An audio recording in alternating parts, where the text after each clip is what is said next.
아버지 당신의 마음이 있는 곳에 나의 마음이 있기를 원해요. 아버지 당신의 눈물이 고인 곳에 나의 눈물이 고이길 원해요. 아버지 당신이 바라보는 영혼에게 나의 두 눈이 향하길 원해요. 아버지 당신이 울고 있는 어두운 땅에 나의 두 발이 향하길 원해요. 나의 마음이 아버지의 마음 알아. 내 모든 뜻 아버지의 뜻이 될 수 있기를. 나의 온몸이 아버지의 마음 알아. 내 모든 삶 당신의 삶 되기를. 오늘 우리에게 주시는 하나님의 말씀은 호세아 1장 1절, 6장 3절과 6절입니다. 우시아와 요담과 아하스와 히스기야가 이어 유다 왕이 된 시대, 곧 요아스의 아들 여로보암이 이스라엘의 왕이 된 시대에 부엘의 아들 호세아에게 임한 여호와의 말씀이라. 그러므로 우리가 여호와를 알자, 힘써 여호와를 알자. 그의 나타나심은 새벽빛같이 어김없나니 그와 같이 땅을 적시는 늦은 비와 같이 우리에게 임하시리라 하니라. 나는 인애를 원하고 제사를 원하지 아니하며 번제보다 하나님을 아는 것을 원하노라. 이는 살아계신 하나님의 말씀입니다. 아멘.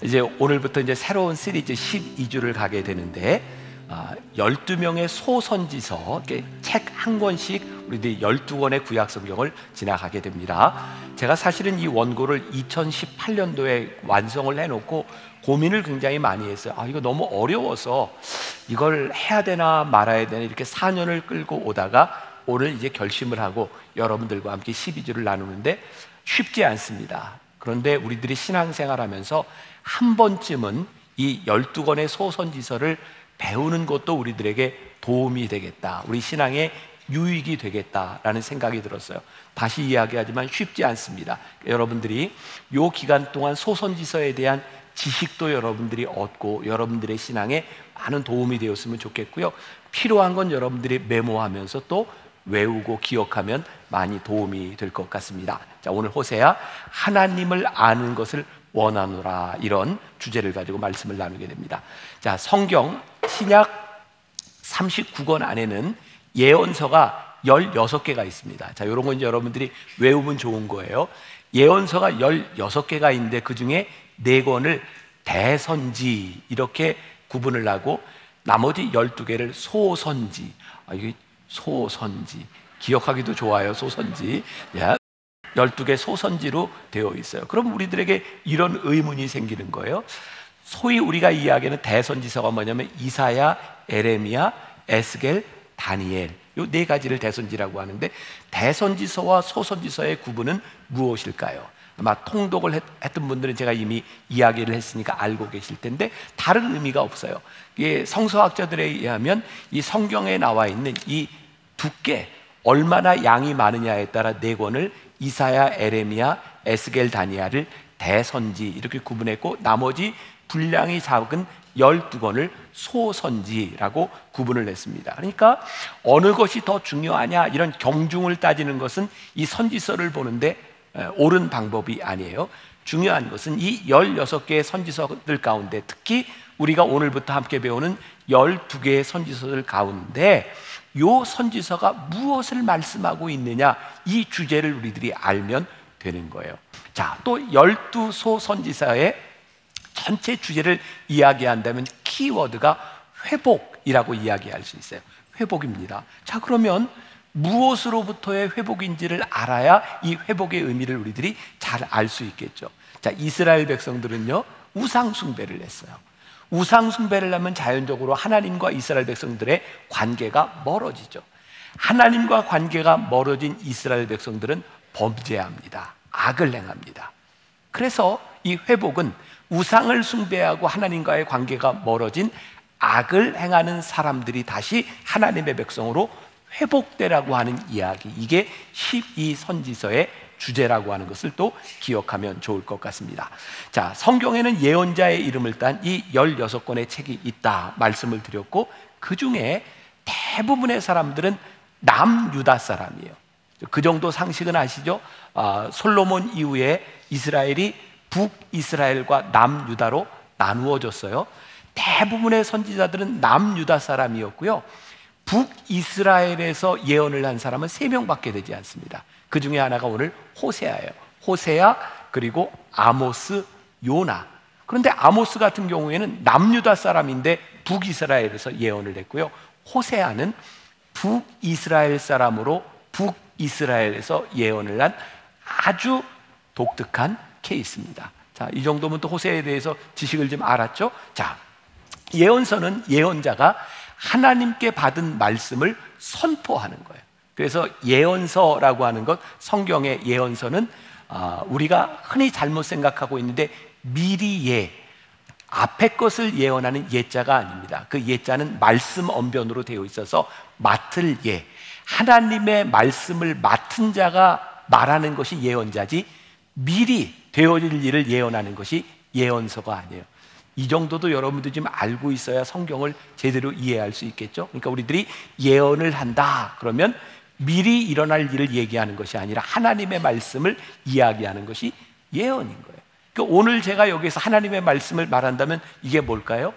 예언이 되는 거예요. 그러니까 여러분들도 모두 하나님의 말씀을 말하면 예언이 되는 거죠. 자, 그러면 이 예언을 말하는 하나님의 말씀을 맡은 자가 누구냐라고 하는 것을 알아야 되죠. 그래서 성경에 보면 이 예언자가 누구인지를 아주 짧게 소개하고 있는데, 이 호세아에 대해서는 호세아 1장 1절에서 소개를 하고 있습니다. 자, 같이 봅니다.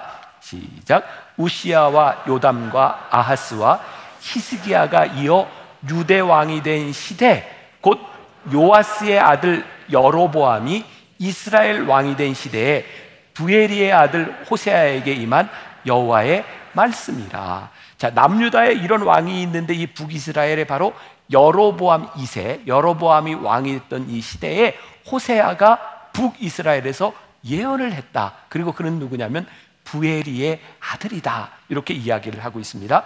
호세아라고 하는 이름은 구약에 나오는 여호수아라고 하는 이름과 동일한 의미를 가지고 있고요, 이 호세아라고 하는 이름이 열왕기상 15장에 또 나와요.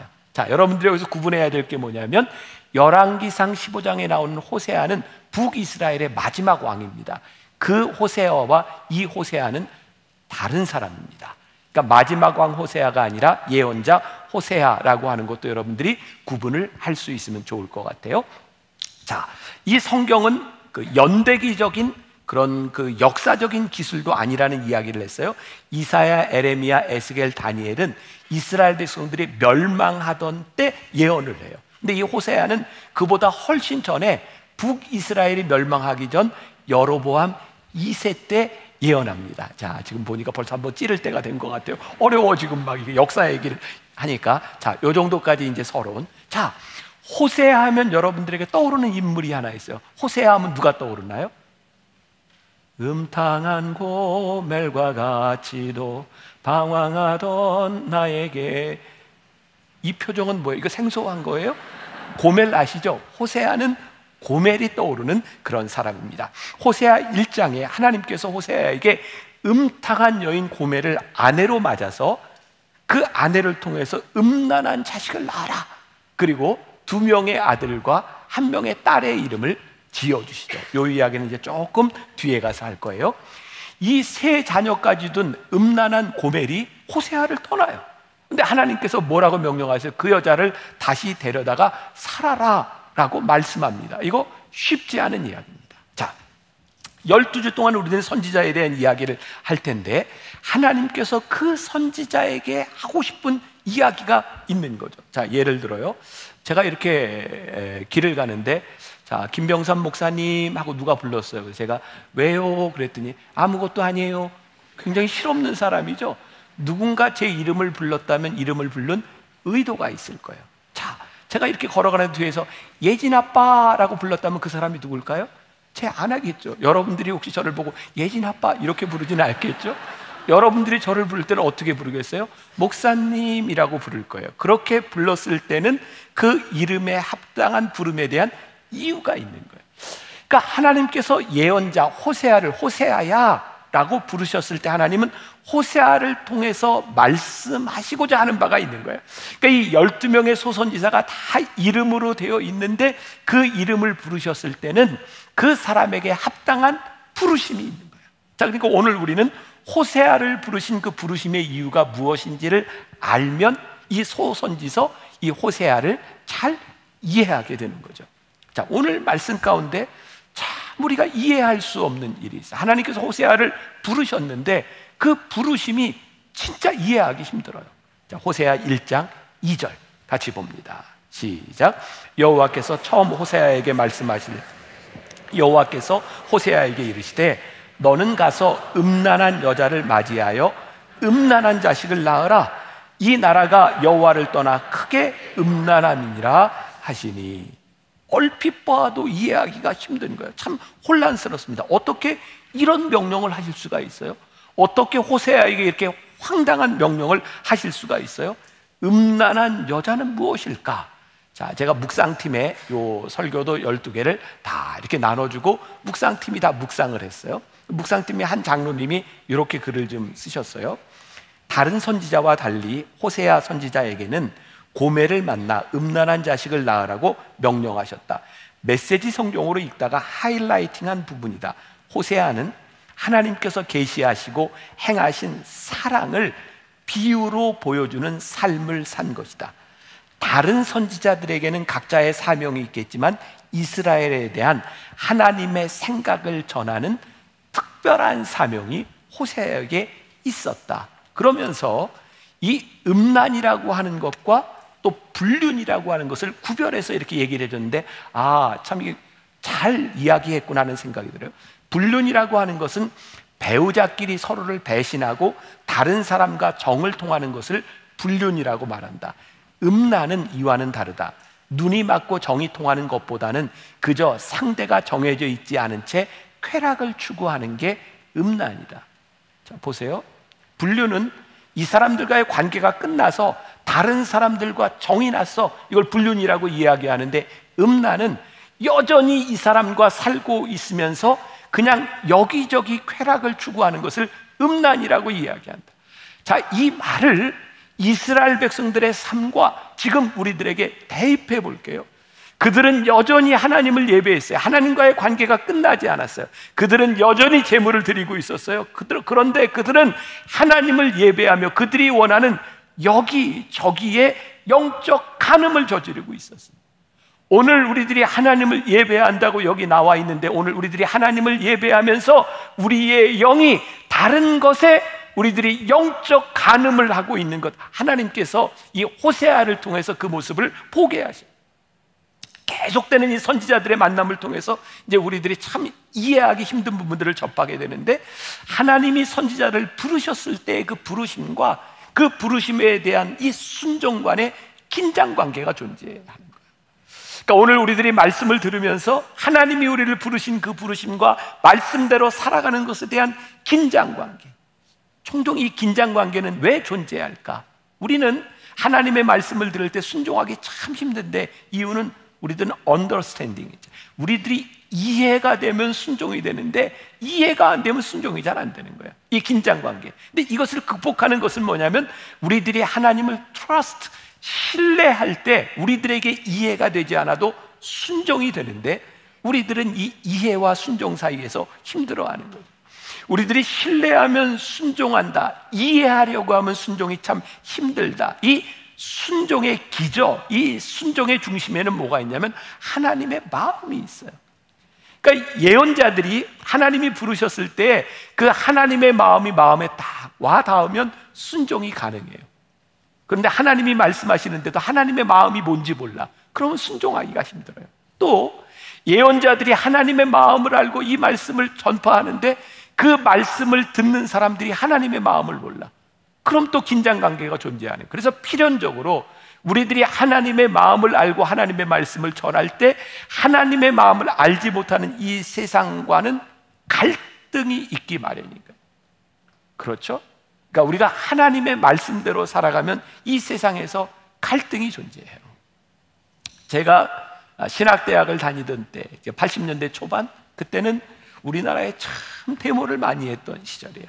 정말 체류탄 냄새를 많이 맡으면서 학교를 다녔어요. 그때 제가 다니던 감리교 신학대학에서는 그런 말들을 많이 해서 선지동산, 우리가 선지동산에 외치는 선지자다. 그 말은 어떤 의미였는지 아세요? 우리가 하나님의 말씀을 선포하면 우리들이 고난을 당할 수 있어. 그런 의미를 가지고 있었어요. 그런데 오늘날 우리들에게 이 신앙의 역동성, 이 신앙이 힘을 잃는 이유 가운데 하나는 우리는 하나님의 말씀을 선포하고 말씀대로 살아가는 게 우리들에게 고난이라고 생각하지 않아요. 우리는 하나님의 말씀대로만 살면 축복을 얻고 하나님의 말씀대로만 살면 아무 문제가 없을 것이라고 생각하는데, 실제 이 예언서를 통해 우리들이 보게 되는 것은 하나님의 말씀대로 살아가는 사람들에게 필연적으로 선지자적인 사고를 가지고 살아갈 때 이 세상과의 갈등이 있을 수밖에 없는. 제가 요즘 고민하는 일 중에 하나가 정말 우리들이 어떻게 하나님을 믿느냐라고 하는 것인데, 그럼에도 불구하고 이 고민 가운데 하나님이 저에게 소망을 주시는 게 있어요. 요즘 이 세상에 가장 큰 이슈는 사실 경제적인 문제입니다. 대부분의 돈에 연결된 문제예요. 옛날에 이 클린턴이 대통령 될 때 그가 아주 멋진 슬로건을 하나 만들었죠. 문제는 경제야 이 바보야. 그것 때문에 클린턴이 대통령이 됐다 그러죠. 요즘도 이제 선거를 하면 대부분의 모든 사람들이 민생, 경제 이런 이야기를 많이 합니다. 그런데 한번 보세요. 민생, 경제를 아무리 얘기해도 이 문제가 풀리지 않는 겁니다. 희망 고문이에요. 얼마 전에 신문에 보니까 칼럼에 그런 얘기가 나왔더라고요.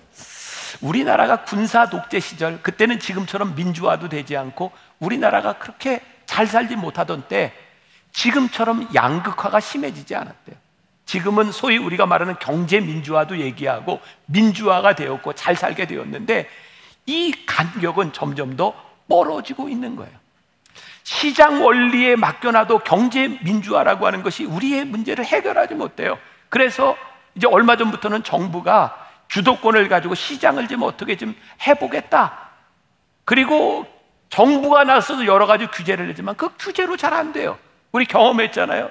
지난번 정부에서 이 전세 집값을 잡겠다고 그 전세를 사는 사람들 2년, 4년, 10년 좀 이렇게 안전하게 살 수 있겠다고 그 규제를 냈는데 어떻게 됐어요? 아니, 규제를 냈더니 미리 돈을 올려.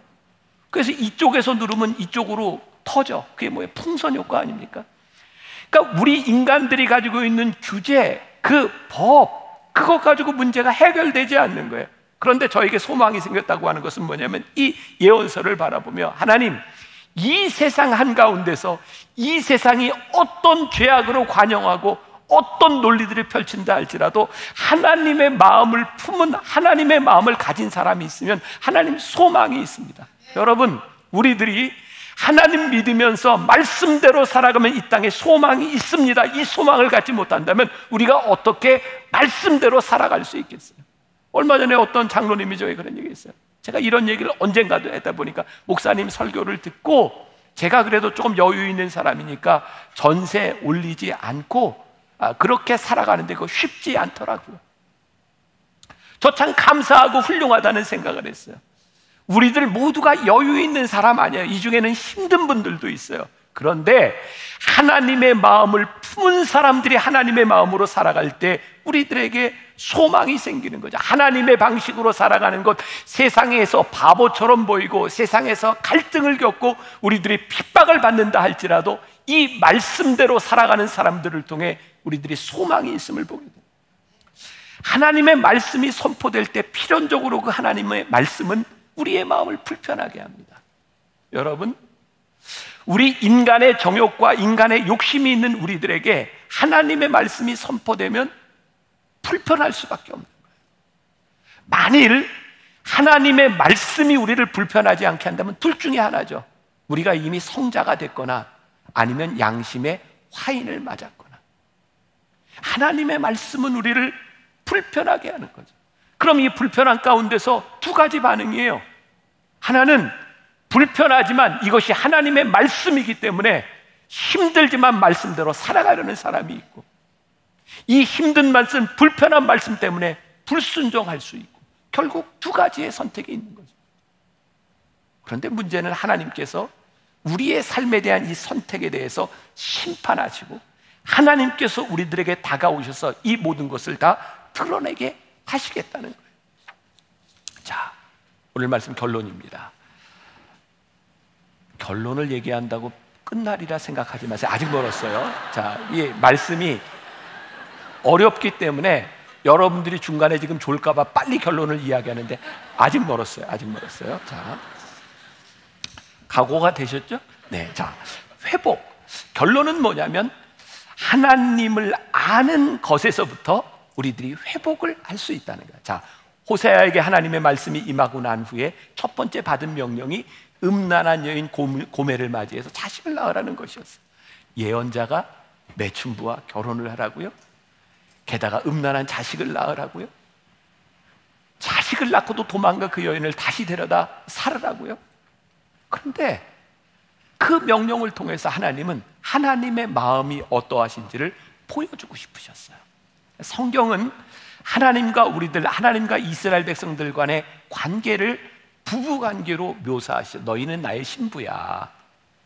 그래서 이스라엘 백성들이 출애굽해서 가나안 땅으로 가는 그 광야의 여정 가운데 하나님은 남편처럼 이스라엘 백성을 돌보셨어요. 만나를 내리시고 메추라기를 주시고 광야에서 물을 내시고.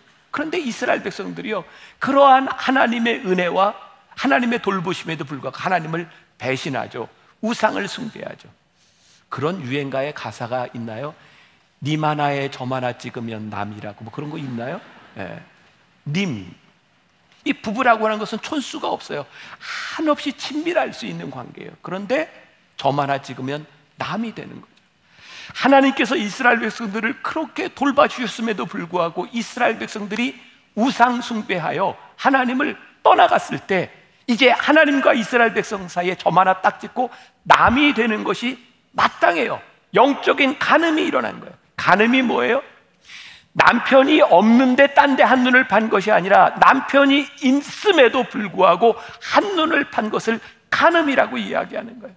이제 이스라엘과 하나님 사이에 가능성이 없는 거예요. 점 하나 딱 찍고 남이 되는 거예요.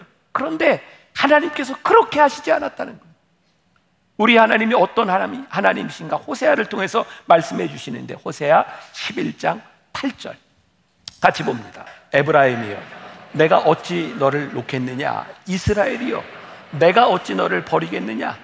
내가 어찌 너를 아드마같이 놓겠느냐? 어찌 너를 스보임같이 가두겠느냐? 내 마음이 내 속에서 돌이키어 나의 긍휼이 온전히 불붙듯 하도다. 자, 호세아 14장 4절 같이 봅니다. 내가 그들의 반역을 고치고 기쁘게 그들을 사랑하리니 나의 진노가 그에게서 떠났음이니라. 하나님께서 지금 회복을 말씀하고 계신 거예요. 자, 고멜을 통해 낳은 그 자식들, 회복될 수 없을 것 같은 그 자식들에게 회복을 말씀하고 있는 거예요. 그리고 그 회복의 방법을 알려주고 계세요.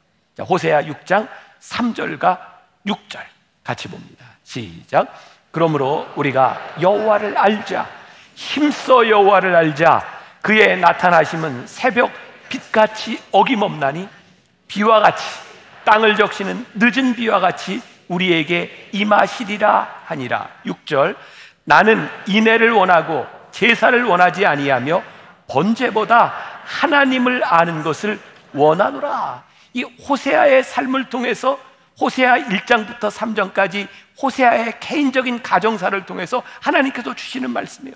하나님의 부르심을 받은 이 예언자가 음란한 아내를 취하는 큰 문제, 율법에 이래서는 안 되는 거죠. 그런데 하나님이 음란한 아내를 맞이하라는 거예요. 그 여인이 계속해서 음란한 일을 계속할 때 계속하고 용서하고 받아주라는 거예요. 하나님의 마음이 어떤 것인지를 호세아를 통해서 보여주고 싶으셨던 거예요. 그리고 그 하나님이 어떤 하나님인지를 여호와를 힘써 알자. 자, 보세요. 여호와 하나님의 마음을 아는 가장 좋은 방법은 순종하는 거예요. 어떻게? 호세아가 그 어려운 일을 순종하여 그 음탄한 여인 고멜을 맞이하고 그 자식을 낳고 도망간 여인을 다시 데려오면서 하나님의 마음을 알게 되는 거예요. 아, 하나님이 이런 마음이셨구나. 음탕한 고멜을 다시 데려오라고 하는 이 힘든 상황, 이것을 받아들이는 것이 하나님의 마음이었구나.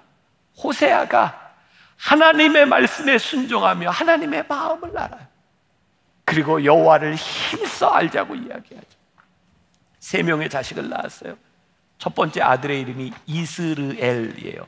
자, 이것도 여러분들이 좀 지식으로 알면 좋겠죠. 이스라엘은 지명 이름이에요. 북이스라엘의 가장 악한 왕이 누구냐면 아합 왕입니다. 아합과 이세벨 아시죠? 이 아합이 오므리 왕조에 속하는 사람이야. 이것도 왜 좀 찔릴 시간이 다가왔어요. 오므리 왕조의 아합 왕. 이 아합 왕과 이세벨이 하나님의 심판을 받아요. 예후를 통해서 이스라엘에서 하나님이 피로 심판하십니다. 그리고 예후 왕조의 여로보암 2세, 그 왕이 바로 호세아가 예언하던 그 시대의 왕이에요. 이스라엘이 뭔지 아세요? 하나님이 피로 심판하시겠다. 첫 번째 아들을 낳고 뭐라고 이름을 지어주셨어요? 이스라엘. 내가 너희를 피로 심판하겠다. 두 번째 딸을 낳아서 로루하마라고 이름을 지어줬어요. 저는 히브리어를 공부하진 않았는데 히브리어에서 이 로가 들어가면 부정의 의미랍니다. 반대 의미. 루하마. 그다음에 그 다음 셋째를 로암미라고 줬어요. 루하마는 뭐냐면 내가 너를 긍휼히 여기지 않겠다. 로암미. 너희는 내 백성이 아니다. 그러니까 지금 뭐예요? 피로 심판하시고 내가 너희들에게 긍휼을 베풀지 않고 너희는 내 백성이 아니야. 음란하게 낳은 이 자식에 대하여 이 이름을 알려주면서 하나님이 지금 뭐라고 말씀해? 너희들은 소망이 없는 자식들이야. 이것이 일반적인 법칙인 거예요. 근데 하나님께서 이런 소망이 없는 새 자식을 낳은 그 고멜을 다시 데려오라고 말씀하시는 거예요. 하나님이 어떤 분이신지를 보여주고 있는 거예요. 호세아 6장 3절 다시 봐요. 그러므로 우리가 여호와를 알자. 힘써 여호와를 알자. 그의 나타나심은 새벽빛같이 어김없나니 비와 같이 땅을 적시는 늦은 비와 같이 우리에게 임하시느니라 하니라. 그분이 이런 하나님이시라는 거예요. 이 소망이 없는 곳에서 다시 소망을 주시는 분이 우리 하나님, 그 하나님을 힘써 알자. 그런데 여기 뭐라고 얘기하냐면 새벽빛같이 어김없이. 야, 오늘 날이 밝았어요. 여러분 아세요? 자고 일어났더니 날이 밝았어요. 글쎄, 놀랍지 않으세요? 자고 일어나면 날이 밝는다니까요. 어김없이 빛이 찾아와요. 자고 일어나면 어김없이 빛이 찾아오는 것처럼 우리 하나님은 어김없이 찾아오신다는 거예요. 또 뭐라고 얘기해요? 비와 같이 땅을 적시는 늦은 비와 같이. 이스라엘은요 건기와 우기로 이렇게 딱 나눠져 있어서 건기가 되면 모든 식물들이 다 말라 죽습니다. 그런데 다 죽을 것 같은 그 상황에 늦은 비가 내리잖아요. 다 소생해요. 늦은 비처럼 소망이 없다고 생각하는데 늦은 비가 오면 모든 것이 소성케 되는 것처럼 늦은 비와 같이 캄캄한 어둠이었는데 새벽이 오면 그 빛이 어둠을 물리치는 것처럼 새벽 빛처럼 하나님께서 우리들에게 오신다. 우리들에게 오신다. 그 여호와 하나님을 힘써 알자. NIV 영어 성경에 보니까 acknowledge라고 하는 말을 쓰고 있는데 그게 뭐예요? 안다 이 차원이 아니라 하나님을 인정한다, 시인한다. 그 하나님이 어떤 하나님인지를 우리들이 고백하게 됩니다. 자, 우리들이 아무 소망이 없는 것처럼 이스라엘, 로루하마, 로암미 소망이 없는 이 심판이 반드시 임하게 되는데, 하나님은 단순히 심판을 말씀하시는 것이 아니라 우리로 하여금 회복을 말씀하십니다. 그 소망 없는 그 고멜, 그 자식들을 다시 데려와 살기를 원하시는 하나님의 마음을 우리들에게 말씀하고 있는 거죠. 그래서 호세아 6장 6절에 하나님이 어떤 분이신지를 이야기하고 있어요. 제가 새번역 성경으로 한번 좀 읽어드릴게요. 6장 6절 똑같은 말씀인데 이렇게 표현이 되어 있어요. 내가 바라는 것은 변함없는 사랑이지 제사가 아니다. 불살라 바치는 제사보다는 너희가 나 하나님을 알기를 더 바란다. 내가 바라는 것은 변함없는 사랑이지 제사가 아니야. 제사가 오늘날로 얘기하면 예배 아닌가요? 여러분들이 오늘 예배를 드리고 있는데 하나님 여호와를 힘써 알자. 그 하나님이 어떤 하나님이라고요? 나는 너희들이 사랑하는 사람이 되는 것을 원하지 제사를 드리는 거 원치 않아. 오늘 여러분들이 예배를 드리는데 여러분들의 마음에 사랑이 없으면 하나님 그 예배 받으시지 않는다는 거예요. 불태워 드리는 제사, 그게 뭐예요? 번제, 우리 희생이에요, 헌금이에요. 하나님 그거 원하시지 않는데요, 하나님이 어떤 분이신지를 알기를 원하신다. 그러니까 이렇게 예배 드리면서 영적 간음하지 말라는 거예요. 하나님이 어떤 분이신지를 알고 살라. 이스라엘이 무섭게 범죄하고 부정한 열을 지은 고멜과 같았지만 여전히 그들은 제사를 드리고 있었습니다. 여러분들이 이 세상에서 영적으로 간음하고 살아가는데 오늘 여전히 예배를 드리고 있어요. 구제할 수 없는 우리들. 그런데 하나님께서 소망을 잃지 않으셨다는 거예요. 단절이 아니라 회복을 촉구하고 계시다는 거예요. 제가 대학 다닐 때 저희 아버님하고 무척 힘들었어요. 이거는 제가 맨날 당구 치고 밤 늦게 들어오고 아버지 말을 안 들었거든요. 어느 날 아버지가 저를 불러놓고 심각하게 얘기했어요. 안 되겠다, 우리 부자간의 정을 끊자. 우리 아버님이 저한테 그러셨어요. 제가 그 말을 듣고 끊죠 뭐, 이렇게 얘기를 했다면 제가 어떤 놈이에요? 나쁜 놈이죠. 부모가 자식을 보고 이놈아 너 호적에서 파내자, 파세요. 아니죠. 부자간의 정을 끊자, 그 이야기는 회복하자는 얘기예요. 하나님께서 오늘 우리들에게 말씀하시는 그 회복, 우리들에게 자격이 있어서가 아니라 하나님께서 지금도 우리를 기다리시며 고멜을 통해서 하나님이 어떤 분이신지를 알게 하셨으니 그 하나님을 힘써 알자, 그리고 회복하자. 하나님은 사랑을 원하시는 분이고 하나님은 번제를 원하시는 분이 아니라 하나님 아는 것을 원하시는 분임을 알며 힘써 여호와를 알자. 호세아가 우리들에게 주시는 이 말씀이 여러분들에게 소망이 되고 도전이 되고 여러분들의 삶에 회복의 역사가 있기를 주님의 이름으로 간절히 축원합니다. 우리 함께 온 마음 다해 찬양하면 좋겠습니다. 주님과 함께하는 이 고요한 시간, 주님의 보좌 앞에 내 마음을 쏟네. 함께 찬양합시다. 주님과 함께하는 이 고요한 시간, 주님의 보좌 앞에 내 마음을 쏟네. 모든 것 아시는 주님께 감출 것 없네. 내 맘과 정성 다해 주 바라나이다. 나 염려하잖아도 내 쓸 것 아시니. 나 오직 주의 얼굴 구하게 하소서.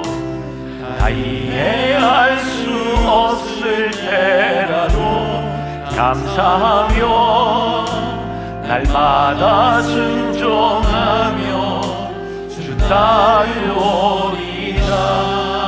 마음 다해 마음 다해 사랑합니다. 온 마음 다해 주 알기 원하네. 내 모든 삶 당신 것이 주만 섬기리. 온 마음 다해 나의 마음이